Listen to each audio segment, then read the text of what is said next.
drag racing is my absolute favorite category in the whole sport. And what a show they gave us this past weekend at the NHRA US Nationals, the 67th annual running of the US Nationals, powered by Dodge and SRT, who have been doing a tremendous amount to support the sport of drag racing in 2021. In recent years, man, if you're in the market for a new vehicle, I don't get paid by Dodge yet, but shoot them, buy from them, because these are some people that are putting their money where their mouth is. They're supporting the sport of drag racing. And I tell you what, if you're in the market for a new vehicle, you probably better buy a Dodge, or I'm going to be bent out of shape about it.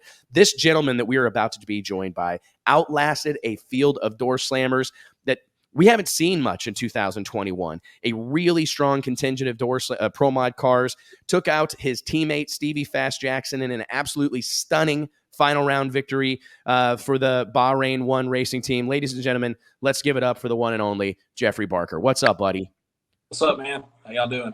Man, we're doing great, dude. Good to see you. I'm going to bring Lyle back on here in a second, but I'm just curious, man, considering all the drama that we've had in 2021 regarding the rules and the parity or lack thereof in Pro Mod, how important was this win, not only for you as a racer and someone who, is obviously wants to make a statement in pro modified drag racing, compete for a championship, but how important was this win for the class?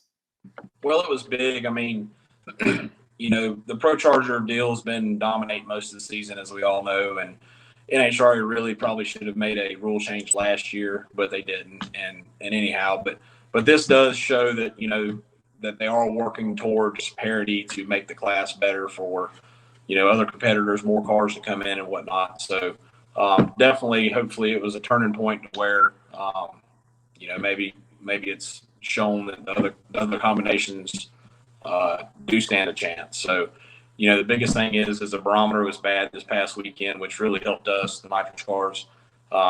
The blower cars and Pro Charger cars are still going to run really well when the air gets better, but we're just going to take advantage of what we can when the air is bad. Well, I think it felt like a genuine moment. I've been saying that a lot, but we needed to see something different, right? We'd seen Jose Gonzalez go, 3 in a row, Pro Charger car. It's been the talk of town, qualifying number 1 at every race, and to see a nitrous car in the final round, and then to see this happen. Can you take us through this moment here? Because personally, I thought it was significant. I received an awesome video Sunday afternoon, a clip of you firing up that Bahrain 1 racing Toyota and driving that bad boy back to the pits. I wish Erica was on here to watch this. It seems significant to me on a lot of levels, Jeffrey.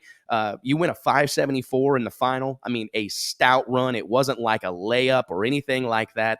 And apparently you didn't hurt anything. Let's check this video out. I'm so glad that I got this sent to me.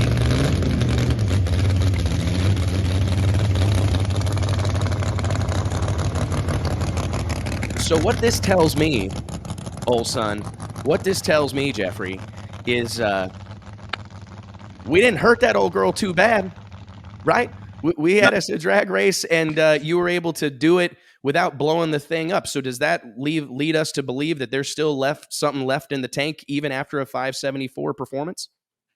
It's hard to say. The biggest performance with the nitrous cars is being able to get all the nitrous on early, get the timing in as fast as you can, and the biggest thing is get the lockup on early. That's the biggest risk. You can get that lockup on early, the thing runs really well, but then you have a really big chance of not going out the racetrack. So we had it pretty loaded up for the semis and the finals. Will it take more? Maybe. I don't know. I mean, we haven't ran it any harder than we ran it then. How much will it run better? Don't know. It's hard to say. I mean, there's a lot of times, okay, well, I think we can put another 2 or 3 tenths of a degree in it, but that don't always run better. It's not always happy. So it's hard to say. I mean, the biggest thing is being able to get the power management stuff on, get everything on quicker, as long as the racetrack will hold it. So, I mean, that's more, to me, that's more of will it run faster than will it take more jet, in my opinion. So I agree 100%. I'm curious. So does this mean, though, that things maybe aren't as dire for fans of nitrous racing and nitrous competitors as maybe they've been made out to be. I mean, I've had multiple like off the record conversations with guys like your teammate Stevie Fast Jackson, people who have told me how fast and how competitive they believe a nitrous car would be if in the hands of certain competitors. I mean, do you think that this happening this past weekend at the U.S. Nationals is enough to bring maybe a Bob Ram back out or get Chad Green recommitted to the Pro Mod division? I mean, is this something that's going to kind of turn the tide a little bit, or are you still part of kind of a dying breed, Jeffrey, as a hardcore nitrous racer? I think the biggest thing with the nitrous combination is it's very difficult to run successfully and fast without tearing up a bunch of stuff. I'm not saying that blower cars or Pro Charger cars aren't difficult as well, but the nitrous car, there's so many events happening so fast between you got, 5 or 6 stages of nitrous, lots of power management, lockups coming on, and this and that. It's shifts going on. It's just difficult. To answer your question, bringing some more competitors back. I mean, I think some of the regional PDRA cars would come run, but they're not going to add the safety equipment to the car that's going to add weight to them. And I don't blame them. I'm going to spend $20,000 to add weight to your car to come over here and maybe run a handful of races. So if it wasn't for that, I think we'd get a lot more participation out of the Pro Nitrous guys. Well, and that's what I really hope that we're able to arrive at. I heard that there was some talk about that in the pits at the U.S. Nationals, that maybe putting something in place that would allow a guy a waiver to skip a couple, or to kind of not have to have all that safety equipment for a race or two, a flyer, so that you could get some of those guys. Because wouldn't it be fantastic to roll out to the East Coast, go somewhere like ZMAX Dragway, or maybe next year if Pro Mod goes to VMP, and bring in Jay Cox, have Jason Harris show up, have Tommy Franklin show up. And those are guys that I think admittedly are not going to run a full pull, but I think if the NHRA was in their backyard, I think they would be enticed to go out and compete for a Wally. I think they would for sure, and especially the ones you named. I think them guys would be right up in there, changing their gear ratio setups and doing some testing. Jim Halsey, yeah. Halsey for sure. I mean, I think them guys, I know Brandon would love to come over here and run. And I think it'd be great. I wish they would do it. I understand their safety rules and this and that. And it's hard for them to go back on something they implement. But, at the end of the day, some of the rules are kind of a gray area to me. But the biggest thing is, add the transmission tunnels. That's a big job, and that's a lot of money, and it adds weight and all the other stuff they implemented. I mean, the fresh air deal, that adds some weight. It is nice to have, but there again, a Pro Nitrous guy is not going to put all that stuff in the car if you don't have to have it, because they're doing all they can to cut weight on the car. So, but I wish they would do something. I wish we could get some of those guys over here, and I think it'd really be awesome for the class. We've talked a lot recently about all your dad has accomplished in drag racing, right? His support of your racing endeavors, your team, everything you have going on. How much did this weekend mean to the Barker family? I mean, you grew up at the racetrack, you're married to a racer, your kids go with you to the racetrack. I mean, this is the ultimate kind of come up through the ranks drag racing story. Sunday afternoon, you find yourself holding an NHRA Wally at the biggest drag race on the planet Earth. I mean, I can't imagine what the last couple days have looked like for you and your family. It was awesome. I mean, to be able to come up through the ranks as I did, and to win on his birthday weekend. His birthday's always obviously on the same weekend as U.S. Nationals, Labor Day weekend. I mean, it was, you couldn't ask for nothing better. I've struggled a bunch over the last few years in Pro Mod, and that's just part of it. It's just growing pains. I mean, I've known the whole time that with this car we've had a car that could win and all that. So it was good. We ran good. I don't know that you could ask for a better weekend. I got to run Stevie in the final, and Stevie is, the brains behind this deal. And, a lot of people probably assume that because of his point situation that maybe there was going to be a gimme round. And I can tell you, you know Stevie well enough to know that he would, if you go out there in red light or whatever, fine. But he does not want any gimme round at all. So he come in the trailer before the final, and he's like, "What do you think? What do you want to do? This is what I would do. Do whatever you want." And I told him, I said, I don't think you can run as fast as I can here.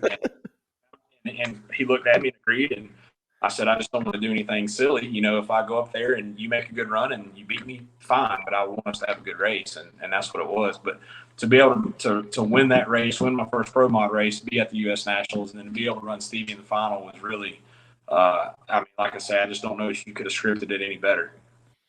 When you look back at how this whole thing has come to be, I'm not sure that everybody kind of knows all the nuance or all the intricacies of how this relationship came to be, getting involved with Stevie. When I first saw you kind of working with him quite frequently, it was on Marcus Burt's Radio versus the World car. I believe you were kind of brought in as like a big time helping hand, someone who could help them run another car in its entirety. And that's something that I want to talk about, because I do think, much to the way people would assume that there may have been some team orders at play in that final round, I also think that there's a lot of people that might assume Stevie Jackson and Billy Stockland run your program entirely. And I think that shortchanges what you've accomplished and your status in the industry, Jeffrey. I mean, there's a lot of people in our sport right now that look at you as one of the guys when it comes to nitrous racing. And I guess I would just want to make sure that people understand that you were brought in as something of a nitrous racing expert and somebody who could take one of these programs and run it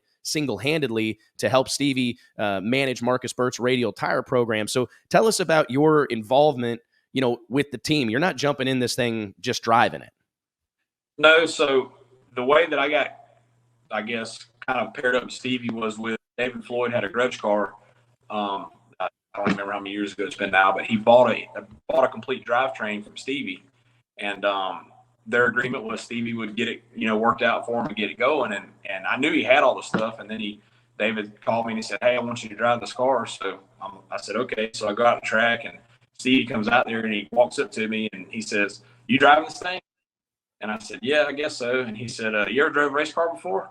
And this, I think it was at 15, because I think I just won the first Top Sports Championship. Yeah. And I said, "Yeah, I've driven a car before." And he said, "You ever drove a radio car?" And I said, "Yeah." And he said, "How fast did it go?" And I said, "Like 420s. He said, "You're definitely going to flip over and die, catch on fire."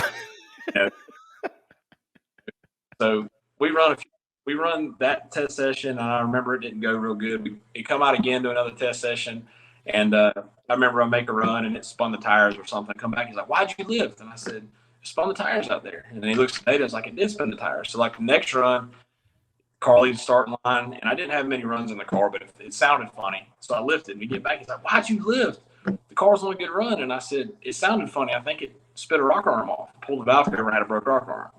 So he's like looking at me, he's like, "Huh." So it kind of, that's the way it started, was from that. I raced that car for, quite a while. And then, time went on, the turbo deal came about, and then Marcus's deal came up, which how all that stuff came up with all the talks of a nitrous car couldn't compete on in RVW. So that came up, and he called me, how can we, who's got a car we can run, that. And I said, "Well, Marcus has got everything, sitting here. He's 30 minutes away." And that's how that deal started. So, and as far as Stevie and Billy being the brains behind my deal, it's funny because Billy wants to be a part of that car because he loves nitrous racing, but Stevie won't let him. I don't even think Billy's ever seen a graph of anything on there. I don't, he maybe has, but Stevie's, it's just funny how Stevie is when it comes to that kind of stuff. So, but it's been a great deal. I mean, there's, it's fortunate that I've been able to do it the way I've done it through them. And it's also benefited them in such a way too, that they have a guy that can come in and do, like when Marcus won his race last year in the fall, Stevie was gone, and I can't remember, Dallas or somewhere. And I was in control of him and JR Gray's car that weekend at Donald's race. So it's been a good deal for everybody. I think it's been fantastic to see, man. And it's one of the coolest things about it right now is the Bahrain One Camp, minus a turbo car. I mean, they got a Roots car, they got a Pro Charger car, they've got your nitrous car, a couple Roots cars, I guess. It's a really, really neat thing. What's the future hold for you as far as, 2021 is concerned? I take it we're going to, Jeffrey Barker's going to be at the rest of them? I'll be at Charlotte next week, and I will be at Bristol. I've not originally planned to go to Dallas or Vegas. I got a new job will be completed hopefully in the next week or two. So I need to be around here to kind of make sure all that goes like it needs to. But that's the plan the rest of the year. And for 2022, currently we're planning on continuing, but you know how that goes, off season, everything else will sometimes different things pop up. So we'll see. Any chance we ever see an actual like Toyota body door slammer out here? You know, I don't know. We've talked about it. The biggest thing right now is you can't get a car cars are so far out. If you decide you want to do it, you'd be lucky to get one by 2023. You know, I mean, Stevie's had a car ordered, I think, for like a year and a half and don't have it yet. So that's the biggest thing. But yes, we have talked about it. Because I just think that would be kind of golly, it's not like Pro Mod needs any more diversity, but it would be cool to see. And I think it's, even though, any trained eye is going to be able to tell you it's a Camaro with the Toyota decals on it, it's still cool to see Toyota on the qualifying sheets, man. And it just is another thing that speaks to how unique pro modified drag racing really is and with everything that's going on in the sport of drag racing, it really does shine and kind of stand tall as a really eclectic group of racers, group of cars. And man, everybody knows I'm the biggest Pro Mod fan in the world, but I hope that the class is turning something of a corner. Did you feel, what did you feel like the mood was in Indy amongst the racers? I mean, admittedly, throughout the course of 2021, it seems like people have been a little frustrated, right? I mean, car count's not where we want it to be, parity, and the rules have been problematic. Do you feel like the class started to turn a corner at all in Indianapolis? I feel like the meeting we had overall went decent. We all brought up pretty good points. You and Lyle talked earlier about from the 12 race to 10 race deal. I think that would be a good deal for the Pro Mod class. We talked about doing things to try to get the turbo cars back. That would be, I don't know how many turbo cars are still sitting around, but I know there's some. That would be a good deal. I think, I'm going to say the weekend went good because I won, but, No, yeah. The nitrous cars showed they could run with the current rules. Given the air conditions, there was just no barometer, and it wasn't wet, but it was decently wet enough to where we could run the engines probably harder than we normally would run them in, obviously 20 or 30 grains of water. So, I think NHRA is doing all they can and trying as hard as they can to satisfy everybody and keep everybody coming racing. That's what I think. They don't want to run us off. Oh, of course. I agree. They want us here. And it's hard to make everybody happy. You know how that is. But I do think they're putting in a very good effort to keep it going.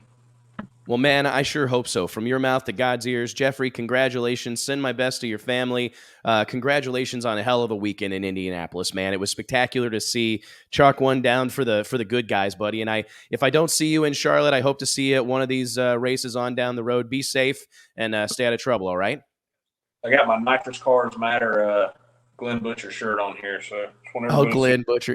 What a legend. And how about Glenn, 6'10"? Oh, yeah.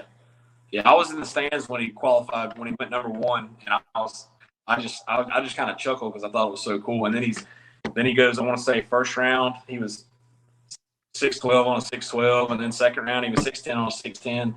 That's just cool. It's more difficult to run a nitrous car like that. There's no doubt, but it was I thought it was badass.